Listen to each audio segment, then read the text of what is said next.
in the 8 o'clock hour. Yes. Welcome. Hello, Governor. We're recording in St. Patrick's week, which is why, Bam. yes, so. It says one lucky Amma. Mama. In case you can't read backwards. Fabulous. Okay, we're ready. Yeah. What are you saying and what am I saying? Oh, I'm going to say something weird at the beginning, probably, and make some sort of noise. And then...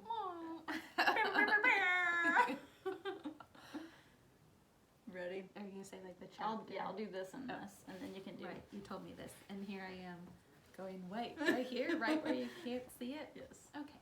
Ready? As I'm going to be. Oh! Episode 41. Everything is Figureoutable. Chapter 3. Hey, everyone. We didn't say hi or anything. So. Hi. Hi. My name's Faren. I'm Brooke. We have similar voices. Yes. I think that means we like each other. I agree. If you're trying to figure out who is who, Faren has inflection. And when I try to have inflection, I just get louder. Working on it. I'm a robot. You've done very well. Oh, thanks. Thank you for the encouragement. Anytime. And so this is chapter 3. Yeah. You need to believe that you're making progress, Brooke. All that to say, chapter 3 is the magic of belief.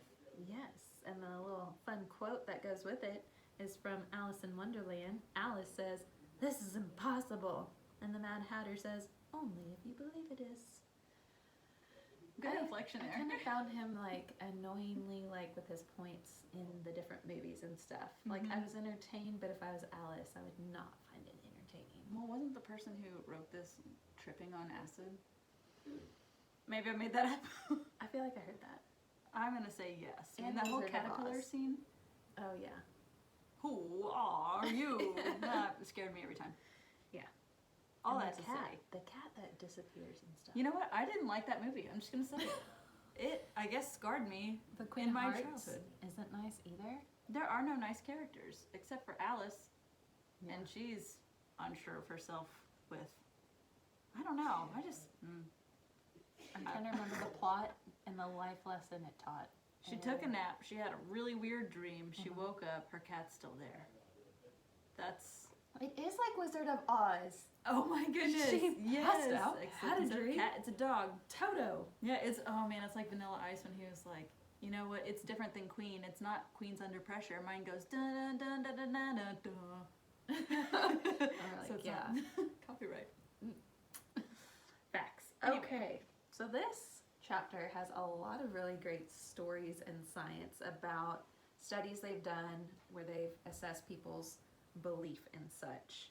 And one of my most favorite parts was it talks about I don't think it was kids. Maybe it was kids. I think it was. I think it was like a group. It was a group of 13 boys. Yeah, which I guess that makes sense. At first I was like, why would they experiment on children? But then when you say 13-year-old middle school boys, then you're like, oh yeah, they can handle it. But they took the leaves to their skin, and they knew that they had bad reactions to Whatever this plant was. this poisonous plant. It's like yes. the American poison ivy, but in another country. Yes, so for the sake of it, we're going to call it poison ivy. And so... On American poison ivy. Read the book if you want to know the name of the plant. But they told them, we're rubbing your arm with poison ivy. But they weren't, and their skin broke out because of their beliefs that they were being touched by this plant. Yes. And then they had to come back later, which I'm surprised the parents were like, here, sure, have my kid again. And then this time they really did rub the poison ivy on them, but told them they weren't. And like 8 out of the 10 did not break out. That blows my mind. Yeah. So she gives a couple of anecdotes in the book about how they're telling this group of people one thing and it's the total placebo effect. Yes. So if you think Advil works for you, so you got to take it. Weird, it's starting to work for you. So it's crazy how much to think that if your brain can believe it, then your body will start reacting. Yeah. Even if it's totally not a thing. And I immediately go to how many negative things we've convinced ourselves Yes. about the way the world works, the way we operate and what we're capable of, or even like, man, your beliefs about, you know, being an educator, your students, like, dang, you gotta be careful with that. Mm-hmm. And then parents too. I'm coaching my older daughter's soccer team, and your middle daughter. You're just the coaching stud. well, this story comes from the older team, and one of the parents was like, who's familiar with soccer, was like, man, I can't believe you're already teaching them that, but like they're learning it. And I was like, Yeah. I mean, that's how it works with kids. You just say, I know you can do this, here, we're gonna do this, and they're like, oh, okay, I must be able to do it. Right. So, Man, I remember coaching volleyball, and I worked for she was a phenomenal coach. And the skill sets she was teaching them, like she was teaching middle schoolers at one point. So we went over to the middle school. I was at the high school. We went over to the middle school to help kind of get the kids ready for the next year. She was teaching them like intense pepper stuff. And in my head, I'm like, man. what's pepper stuff? Oh, pepper is where like it's you and a partner, and you toss it to them, and they pass it back to you, and you set it back to them, and they hit to you, and you dig it back up to them, and then they set it, and then you hit it down to them, and they dig it back up, and then you repeat. When you hit it down, are you doing it with a little bit of spite, or So, like, take this? Well, spiking the ball Yes. is not a coaching term. Okay. Kind of like when you say, blast it out of there for soccer, like blasting it out of there isn't like a technical coaching term. That is. I need So, to stop saying that. spiking the ball, coaches are typically saying pass, set, hit instead of bump, set, spike. So, Man, those high school cheerleaders taught us wrong. We're like cheering. I mean, they may have changed it. I haven't coached volleyball in like 4 years, maybe. No, I'm pretty sure you're right. And I mean, I played sand volleyball in high school, like on the weekend for fun. Yeah, look at you. And we bump set spiked. We didn't. Hey, you do you. If you want to bump, set, spike, hit, Yeah. whatever, you go for it. Yeah. Ball over the net, over and in, baby. So yeah, our beliefs in what we can do, and like talking ourselves out to something. Like, do you guys ever have that like momentum and I'm gonna do this, and then you slowly just start talking yourself out of it? It might be like, I'm gonna go home and do a load of laundry. Mm-hmm. And you're adamant, like, that's gonna make my life so less stressful. We're gonna have clean socks and underwear again. Mm-hmm. And you pull in the driveway and you're like, oh, I really should cook dinner before I put the load of laundry in. And then you're like, well, now if I started, it won't be dry before bed, and then it's wrinkly. And you just, you can talk yourself out of it so fast. Did you know Morgan thinks that the dryer is not a form of ironing your clothes? And I say, on contraire, mon frere, it is that and downy wrinkle release. You're just not using it right. I know. As soon as that dryer goes off, you got to get those babies out, lay them flat somewhere, and then put hangers on them later. It's science. It is. It really is. Another one of the anecdotes that I really liked. So again, the boys with the poison ivy stuff, being told that it wasn't poison ivy, and so they didn't react when really it was. They had another anecdote in there where it was people who had knee injuries of some sort, and half of the group actually got their knee reconstruction. The other half, they just kind of scraped around and did some flesh, not like intense stuff, but they were both convinced that their knee surgery was complete. And then there was an astronomical people of the ones who placebo affected, and they were miraculously healed and their knee was no longer hurting. What? Yeah. What? I mean, part of me would be mad to find out that I'm sure they signed up for it though, right? I guess. Oh, it was double-blind experiment, but then surely you would know that you're walking into the experiment, but then... Maybe they said it's free, and so you had a chance to get a free knee surgery, but you might not sounds actually get legit. it. I just don't know where. Somewhere that was a study. Yes, I think that it's great that they found these people to agree to these, because the results are fun to talk about, but I don't think I could sign up for any of this.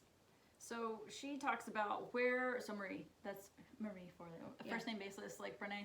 Yeah. So we got Brene and Marie. So Brene was the last mini-series we did Daring Greatly, if you want to go back to that one. This one is Marie Forleo. So if we say Marie, You know That's who who we're we talking mean. about. That's our bestie currently for the next 11 episodes. Yes. So Marie, she talks about where do your beliefs come from, and she breaks it down into kind of 5 different sections on where our beliefs come from, where yours come from, where mine come from, what the narrative in your head is. So the 5 are, and we'll talk about them as we go: environment, experience, evidence, examples, envisioning. Wow, it's kind of like a sermon where all the things start with the same letter. That is talent. Look at her go. So poetic. All right, so we'll start with the first element, environment. So where do your beliefs come from? Your environment. So that could be where you live, the culture you grew up in. If you have, so my family, for example, we're generational Christians. So being in that environment generation after generation, that has helped me come to my decisions about that. Yeah, the environment you're in, especially at a young age when you're not in control of it, Right. obviously is going to have a really big impact on the start of your life. And then, you know, people will talk about getting out of that environment and, you know, kind of maybe trying to get to a different place in life. But I think some people start in really good environments and then start putting themselves in situations that maybe they shouldn't be in, surrounding themselves with people they shouldn't be with.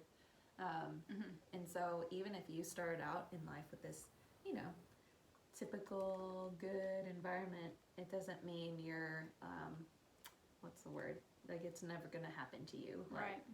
No one's immune. Immune to it. I got you, girl. Thank you. So 1 Corinthians 15:33, that's the bad company corrupts good character. So you, like you were saying, Faren, you can be set up for success, or we see it with kids when they've got a great family, a great support system, and then slowly they start taking baby steps away, and then a year later, 2 years later, what happened to my kid? So again, be aware. Just one bad company corrupts good character, and that's hard because then you're like, well, Jesus hung out with the blah blah blah blah blah, right? But he was incorruptible.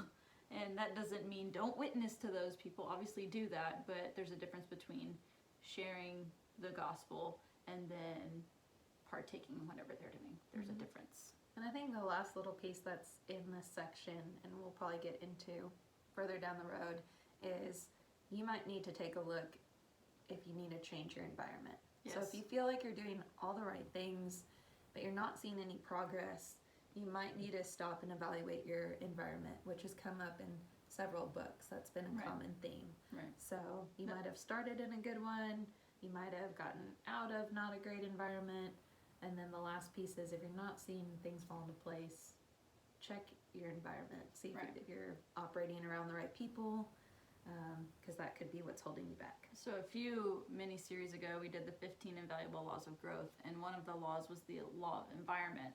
And John Maxwell talked about how, exactly what you said, maybe things aren't progressing like they need to, and maybe it's just because you need to move out of that situation. So if you want things to change and you're not changing anything, no change is going to happen. So if you feel like you've kind of come to that point, maybe you need to redirect somehow.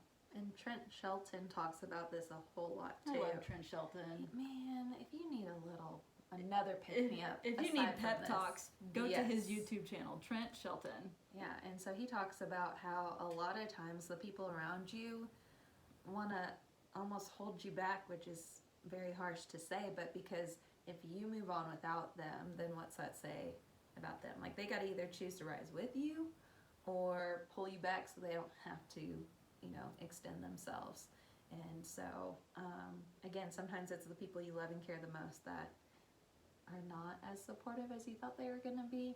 So anyways. The hard part is if you're looking at it through a relationship with Jesus perspective, is the person you're spending the most time with, or like your 5 people, the 5 people you hang out the most with will help kind of shape who you are. So are those 5 people helping you grow your relationship? If the answer is, I don't know, then it's not. So there's either, if you're not growing, you're dying. Everybody did I say says that in this that. book? Yeah. Everybody. If you're not living, you're dying. If you're not growing, you're dying. So if they're not helping you grow and thrive and push, and they're not if they're not behind you in your corner saying, you got this, let's grow, let's do this, then those aren't the right people, and that is hard, especially if that ends up being someone significant in your life. That doesn't mean they won't rise with you. You can encourage them to rise with you. Yeah, and you don't have to break up with them or right. And Randy be talked ugly. about Yeah. Randy and David, I think, in their podcasts with us, they talked about things you can do. So I think David, he was in our Grit series. He talked about if you want to go to church and your spouse doesn't want to go, he talked through that whole conversation on what to do, how do you approach your spouse with that, what could you say and do. So go check out that episode because he tells you how to have those conversations. Mm-hmm. And then Randy talked a lot about having an accountability person and how you go about picking the right person to keep you accountable. Right. And so that I found very valuable too. Yes. All right, so the next E in the 5 E's is experience. Every time you, I was listening to Spice Girls earlier. So when she's Is like, there more to easy that V, story? there's a cup for free. She's like, really? So when you were like, the next E, in my head I was like, easy V, there's a cup for free. So I like when she goes, you'll see. I'll see. Somebody down there, why did all around? Ha, ha, ha. Man, that was, We that don't- wasn't perfect. We don't practice that, y'all. It just comes naturally. Oh my goodness. Anyways, speaking of experience. Yes, Faren, I am actually in a Spice Girls cover band. I have told no one this. I wondered where you were on Tuesday nights. Now I know. OMG. Okay, so experience. She talks about how it helps cement your beliefs. So if you have a belief and then you have an experience that like solidifies or proves that belief to be true, oh my gosh, that can be damaging or inspiring depending on if it's a negative experience or Right. a positive experience. Right, and that's all how you control the perception of that. She talked about in chapter 1 with the Tropicana, or we talked about this, how she could have easily spun it to where we struggled for money and we always had to do stuff on our own. Instead, she was like, no, my mom worked hard for everything. She figured anything out and just shifted that perspective. So we can do that too with our experiences. We can leverage them. Any experience you go through, you can leverage it for good. Yeah, I don't know why, but what it reminds me of is Wayside School. So I don't know if you guys ever had your teachers read that to you. I love those books. Oh my gosh. Sideways So Stories from Wayside School. there's a chapter about Kathy, and Kathy has a cat. And she is like, is afraid to love the cat because the cat's just going to run away. So to make sure the cat doesn't run away, she locks her in the closet and sometimes forgets to feed her. And so the second she leaves the closet door open a little too long, the cat runs away and never comes back. And so she's like, see, I was right. This cat isn't going to stay and love me forever. And then a friend gives her a cookie, and she's like, I don't want your stupid cookie. So she leaves it in her desk, and one day she's hungry, and so she tries it, and it's obviously like hard and gross. And so she's like, see, I told you I wasn't going to like your cookie. And it just ends up. Isn't it funny how someone can be so right yet so wrong? Yes. And so that whole chapter is full of those kinds of things. And so from the outside looking in, it's easy to be like, no, she was wrong, and why can't she take a step back and see that she's responsible for the way it turned out? But I think we do that a lot. We justify Right. our beliefs with the experiences. Right. There's also, so that verse about leveraging everything for good, that's Romans 8:28. And we know all things work together for good to those who love God and those who are called according to his purpose. So that's the biblical backup we're throwing with how we can leverage everything for good. Every experience can be leveraged and will be leveraged for good. I think it was Paul, and not Paul from the Bible, Paul from our church. Hello, Paul. We'll have you on later in this mini-series. He talked about if it's not good, it's not done yet. So that helped me keep that in perspective. Like, man, if this certain whatever is, we're in the trenches, then it's not done yet. Yeah. Because everything's going to be good in the end if we're followers of Christ. So, yay.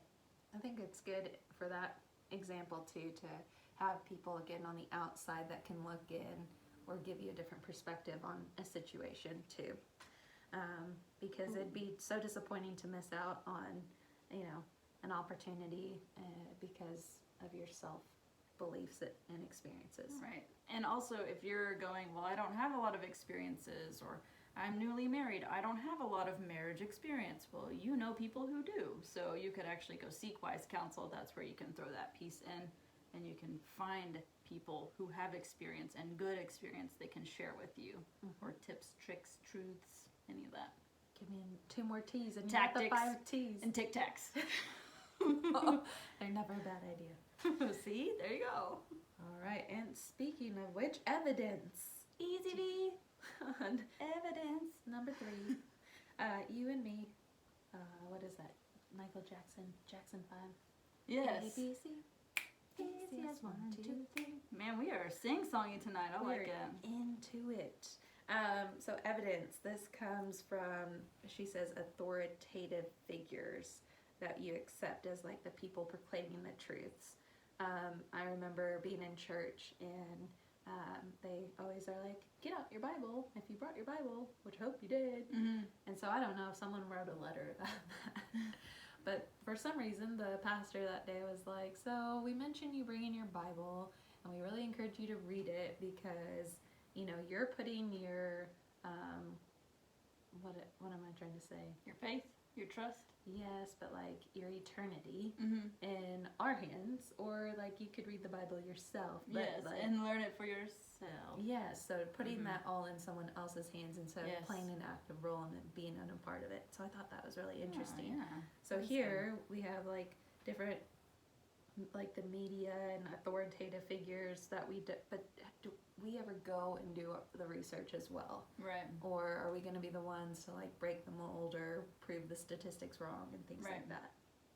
So I did like that she included this evidence here because, I don't know, I have a high respect for authority. And Mhm. especially people that like scientists and doctors that I'm like, oh, you're so smart, this is all you do all day long. But they're human too. Right. And They learn just like how our brains learn, so yeah. we can figure And something out. there's evil in the world, so you just never know. Right. You never know. Also, I forgot to say this about the experience Yeah, one. talk And you about it. mentioned this a couple of episodes ago about how things, oh, it was your episode where we interviewed you. Oh, Look at you. If you haven't heard that one, guys, Faren talks about miscarriage, and she is a rock star.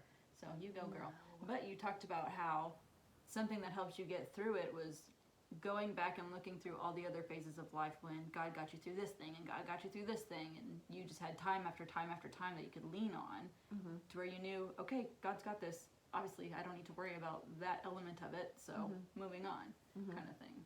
Yeah. Look at you.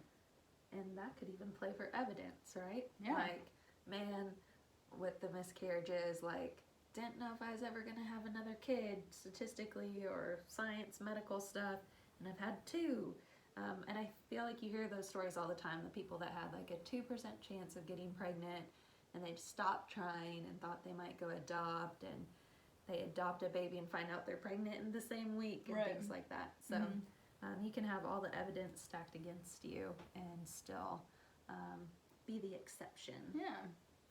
All right, the next E is examples, and this is referring to role models, which I think some people tend to say that they don't have, they haven't seen it modeled, or there's not someone doing what they're doing. And I agree, that's definitely harder. But if you want to if you have this unique business idea, there are other successful women in business, even if it's not the same Right. product or market that you're in. So sometimes you might have to get creative when looking for examples or role models. Yeah, I like that. You know what? That's another one of the 15 invaluable laws of growth that we did. It was being creative with how you got to find a way to do something. So just because you have a different job than I do does not mean I can't rely on you and see what you've tried, and maybe I can spin that. Just like with our dyslexia episode, it's the one right before, or 2 before this one, episode 39. But I ended up learning that a lot of the things you do is what I do for my job too. And so now I can come to you and be like, well, I've always been able to come to you. But hey, what do you do for this? It's more applicable even though we work with 2 totally different groups of people. Yep, and we talk about this a lot in education right now, that we are, providing the students with, this education for jobs that haven't even been created yet. Mm-hmm. So do we just say, oh, forget it, why do we even bother teaching Right. these kids? But, if you can be a lifelong learner, which is a little cliche in our world, but that's what I try to tell my kiddos that struggle, is that reading, writing, spelling, that's important, but someday you're going to have a job, and who knows to what degree that's going to play a part. but you're gonna have to figure out how to learn things that are hard. Mm-hmm. So even if you don't care about reading, That writing, carries spelling, over to every subject. yeah, if you can figure out how to do something challenging and learn how to figure it out, you're gonna be way more equipped Mm-hmm. than kiddos that things come easy Right. for them. So if they're like, why do we need to learn algebra? Which we hear all of the time. It's not Calculus. It's not that you necessarily need to know algebra later, but you need to know how to figure out tough things so that when you get in a situation, you know, man, if I can freaking figure out algebra where Satan put letters and numbers together, then I can figure out how to do this. See, I could do algebra. I could not do geometry. I love geometry. Shapes, woo, give them to me. But see, I'd figure out backwards ways to get like a number really close to the right answer. Algebra and geometry were great. When I sat in pre-cal for the first 30 minutes of class, I realized I was in the wrong room. Let me get out of there. I was gonna be. Maybe I did take pre-cal. It wasn't calculus. Calculus. That's the guy. Did you do that at college? No. No. I got to I take. did. I don't know why you did that. Mistake. Me and your husband, we took social science statistics yes. together, and that was a struggle. And I also didn't know that you could pass-fail a class until. Oh yeah. And yeah. I also took stats pass fail. I did not. I didn't know that was a thing. And then I was like, oh my god. No. Why didn't you just take it pass-fail? I'm like, I don't know what that means. Yeah. There's my advisor. took I was going to be a math major and teach high school and coach high school soccer. And then a major in math. I was in the math tutoring 2 times a week and barely passing. And I was like, well, Not for me. to do something different. Yes. So I like how you said that, Faren, because some of us have kids that are the age where they're like, well, why? Why do I need to do this? Why do I need to learn that? Mhm. Because we're giving you tools to put in your tool belt for when we are not there to catch you or whenever it's higher stakes other than a letter grade. Yep. It's something else that's higher stakes. And then the next step, once they're bought into that, you talk about their attitude when they have Layers. I like the do layers. Yes, because they're like, I'm trying, and you're like, you know, they're trying, but so when your boss gives you something challenging to do, you need to be respectful about that. I don't recommend to deploy that one. I get to work with my students multiple years, so That's the one I get to deploy when I get them in high school. Yeah. Listen. because sometimes I feel like they feel safe, like our own children, how they let the moms have it. Sometimes I feel like they just need a vent, but then Right. we do get to that one. They don't like that one. All right, number 5, envisioning, which we've kind of dabbled on already, but picturing the end goal. I really like this one. If you don't know where you're going, then what are you doing? I try not to, I realized as I said that it sounded pretty rude. I meant, That wasn't rude. you've got to, I remember Paul used to always tell this to us in Don't soccer. let the balls drop. So Paul's our soccer coach. He's He would British. definitely say, "Don't let the balls drop," among other things. Like you're as useless as a chocolate teapot, which that is pretty Yeah. useless. Yeah. But also, chocolate tea would be gross, and there would be no pot because it's hot. Yeah. Not here. We drink cold sweet tea on ice. So. Quit kicking the ball with your pink purse, you fairy. Yeah. You fairy. If that doesn't inspire you to try a little bit harder.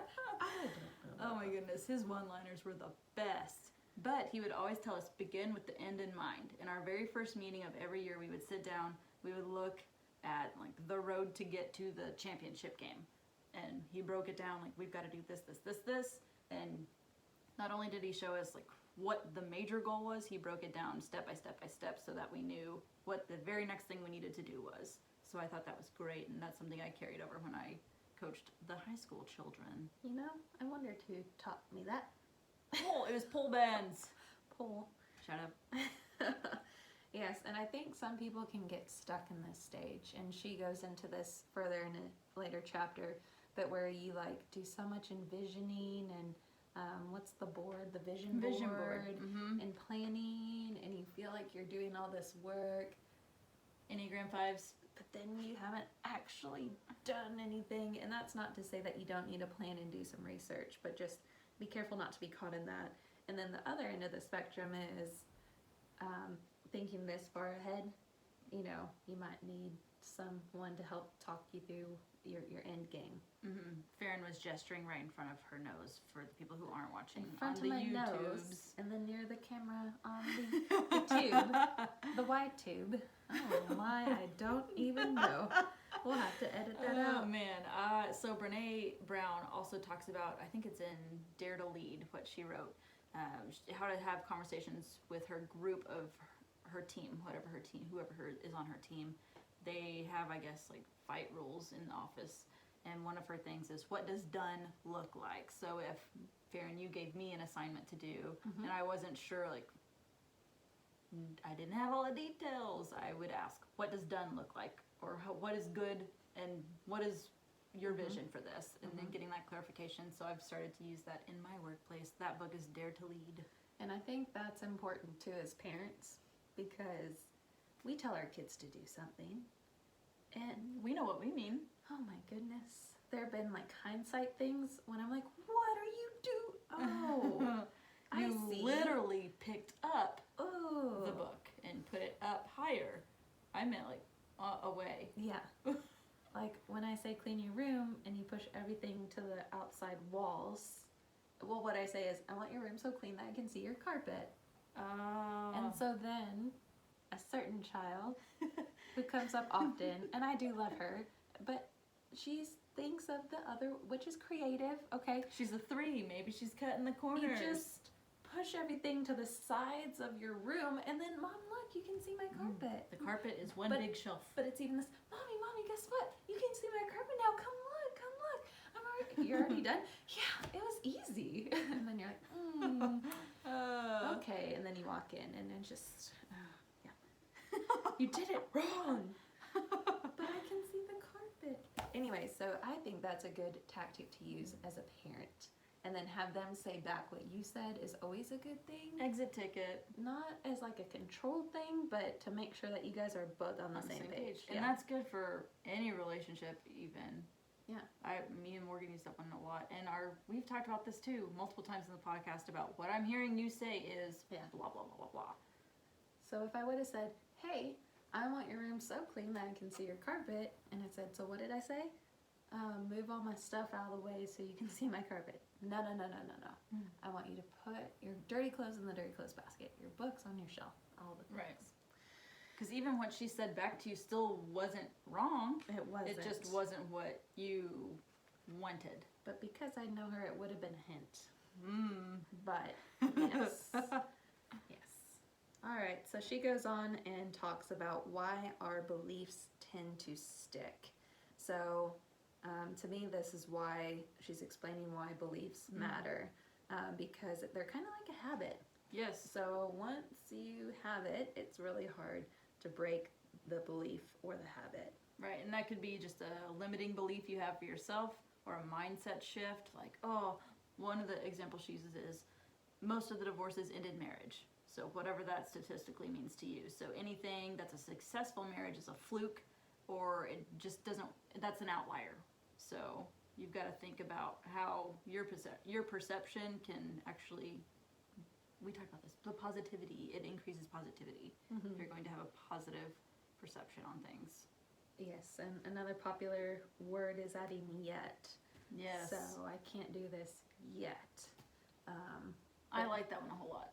I do. I use that one a lot with my kids. Someone was trying to say something, oxygen. She was trying to say oxygen the other day, and she kept not saying it correctly. She's like, I can't do it. And I said, yes, you can. And then we broke down the word, and she was like, oxygen. I'm like, see? She's like, oh, yeah, I can do it. I'm like, see, you can. And how you said with the soccer skill tactic stuff. Yes. We have some girls on the team that get sad that they don't score, and so then they stomp, pout, and want to sit on the field or on the other team's bench. And I've been there. I am competitive. I like to score, but what I try to tell them is, well, if you sit here, you're definitely not going to score. And if you go sit on the bench, you're definitely not going to score from the bench. And so just trying to help them with that. You gotta give yourself a chance. I like too how she has this phrase about mastering our minds rather than them being mastering us. So master your mind instead of letting your mind master you. Yes. Which at first it's kind of hard. You're like, well, my mind doesn't do that, because I think sometimes we think our mind is on the same team, right? But sometimes the fear, which we'll get into in a later chapter, is in there to keep you safe and from harm, but sometimes it's a little over the top, or the negative self-talk. At one point in my life, negative self-talk was how, like, I was like, oh, I'm going to prove that boy's wrong. And so it'd, like, fire me up to, like... The inner critic. Yeah. But, man, that just made the inner critic want to prove me wrong. And so... Oh, yeah? Remember that time you were successful? No, you're not. Yes. No. And so it just got meaner. My goodness. So, again, a lot of times I think people brush over that, like, my mind's against me. We're on the same team here. But I challenge you to take a deeper look at that one for sure. I also like that she says, best of all, changing your beliefs doesn't have to be hard. It just takes awareness, desire, and practice. So again, that deliberate, intentional practice, like we talked about in our Grit mini-series, you've got to be able to see it, see what you want to fix, replace it with something else, and then continually doing this. If you run one time, you're not going to lose 10 pounds. You need to run consistently. I know. I wish it was different too. I didn't make the rules. Yeah. So there's that. Well, I think the practice is something we've talked about before too. Don't wait until you're in an awful situation and say, well, I guess I better practice being positive. Oh, gosh. You need to practice the positivity every single day. That way when you do hit something difficult, you kind of have that stored positivity and that habit of looking for the good. Right. But if you don't practice any of that, and then you have an awful day and you're like, well, they said I need to be positive, it's probably not going to work. Right. And you can do that with anything. Like right now, I am so glad I have this Dr. Pepper right here. Number one, it's delicious, and number two, it gives me life. It's the elixir of life. Thank you. Not an ad. But it's not, but hey, do you want to sponsor us? Yeah. But also, you can use, if you also don't know how to pray, that's where you can start too with gratitude stuff. Thank you, God, for Dr. Pepper, because it's awesome. So whoever made that up, thanks for all those 23 delicious flavors in the right combination to make this beverage. Yeah. And we've talked before that we thank God for green lights. Yeah, we do. Gosh, stay green, stay green, stay green. Please, thank you, God. Yellow is kind of green. No stop. Yellow and another color make green, so it works. So another part, well, what we mentioned at the beginning of this book is that she is going to give her perception and we're going to put our Jesus spin on it. So one of the parts she says is you already have what it takes to transform yourself into whatever you want to be. So we're going to add with God. So with God, you can transform. And the Bible even talks about transforming by the renewing of your mind, daily kind of thing. So again, if the Bible's saying you'll be transformed daily, then daily we should be doing whatever we're trying to do, we're trying to accomplish, or trying to work for. Yep. And I think that goes too with like the different beliefs. And in Scripture, all the people that either didn't believe, like the flood, right? Where are they now? No, I'm just kidding. I'm just kidding. Or when, people were trying to feed 5,000 people with some bread and some fish. So it could be life, or it could be, feeding people. But you see plenty of examples of either people not believing or having little faith, and God still coming through, and all the examples. So again, it's easier to be positive, we feel like, if you have faith and hope in the future. So right, a lot of that lines up with everything she talks about in this chapter, in this whole book, really. So this chapter with the magic of belief, a lot of it, she talks about the repetition, the positivity. So what she's talking about is plasticity, so that's neuroplasticity. So official definition is the ability of the brain to form and reorganize synaptic connections. So the synapses talk to each other. It's like the lightning between the two, the synaptic gap. Pew, pew, pew. That's what I imagine in my head. I imagine Tinker Toys, and it's the two wooden circles. Oh, that's a good and analogy. The synapse is like that blue long peg. All right, lightning and Tinker Toys, guys. See, anyone can understand neuroplasticity, but it's that repetition. So something that's interesting, and I assume it's part of your job too, but the reading program we use, it intentionally rewires neural networks to help kids read, which is crazy. And when you are initially going through this training, you're like, what kind of cult is this? But then you implement it, and then it works. You're like, what? Yeah. You're like, okay, What's I'm it- sold. what- Fine. Fine. It works. It seemed pointless, but I'll do it. Yeah. Mhm. And that's the thing, like, people with dyslexia, like your average learner with average abilities, whatever that means to you, needs like 20 exposures to new content to like have it stored in their long-term memory. 20. 20. Which But, means you need to hear something 20 times. yeah, for which it to sounds stick. like a big number. But people with dyslexia need it 500 to 1,000 times. So part of the repetition in the curriculum every single day is to get that exposure up. And it might be How fast do you have to 1,000. talk?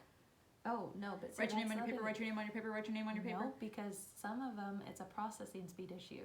So when you talk like this, they hear you saying, when you talk like this. And so you can't just say it faster. How am I going to get to my 500? Oh, man. Time. Yeah, routines and procedures. All that to say, Repetition. from your experience with dyslexia, Yeah. it takes time to rewire your brain. Mhm. So time, repetition, deliberate practice. Put it on a flashcard. Like the sticky note on the mirror thing. Mhm. Maybe give yourself some flashcards with positive mantras on there. I love it. Yeah. Read through your affirmations. Yeah. Mm-hmm. And then she just goes on to say again that repetition is the key principle of neuroplasticity. Mm-hmm. Oh man, I was able to say it. And so the chapter then ends before she gives you kind of some things to journal about, talk about, think about, is that again, everything is figureoutable. So if that is something that you can get your brain to think and believe, then every time you run into a problem, your initial reaction isn't going to be like, well, forget it, or Why you know, try? yeah, your initial reaction is going to be like, everything's figureoutable, and what? Oh, where'd that come from? Mm-hmm. I like it. So again, we're gonna say all things are possible Mhm. through Christ. So yes, everything is figureoutable through Christ. So that's how we're doing our Jesus spin on it. At the end of each chapter, she gives insight to action challenges, which is like the 15 Valuable Laws of Growth. At the end of each chapter, he gives some things to do. So in this one, there's 6 things for you to do. They kind of build on top of each other. So we want you to get the book. We'll link it in the show notes, but make sure you go through the steps. A lot of them would be like, what are your limiting beliefs you have, and how can you change the narrative in your head, and then come up with a roadmap. So again, it's kind of step by step, and if you want some action points, go for that, and we might have something coming your way soon. We'll see. Oh, you're such a tease. Yeah. Redhead. I shouldn't have said that. Leaving it. We'll end on that note, right? Well, I was just going to say that we always encourage our listeners to go out and get the book. We definitely hit what we feel are the high notes, but there's could be something that speaks to you. Yeah. And I really do think you would enjoy the questions and action points at the end to do. Or maybe we'll have something for you instead. Boom. Even if your hair is not red.